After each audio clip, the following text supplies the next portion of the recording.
নমস্কার, আমি সোমনাথ আবার একটা ছোট্ট বিষয় নিয়ে আপনাদের সামনে উপস্থিত হলাম।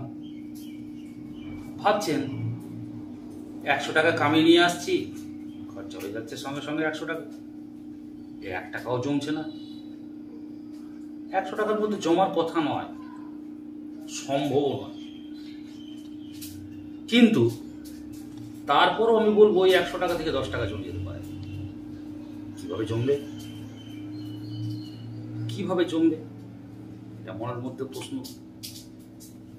হ্যাঁ, এটার উপায় আছে, ছোট্ট উপায়।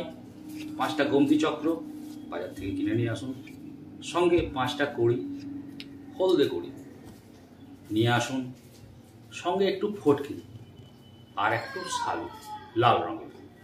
ওই শালুতে 5টা কড়ি, 5টা গোমতী চক্র, একটু ফটকিরি বেঁধে ওটাকে আপনার টাকা রাখার জায়গায় রেখে দিন।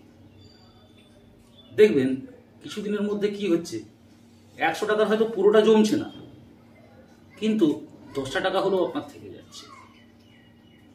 এইভাবে থাকতে থাকতে থাকতে থাকতে একটা সময় দেখবেন আপনার জীবন আপলিফ্ট হচ্ছে, আপনার পয়সাপাতির ব্যাপারে স্বচ্ছতা চলে আসছে,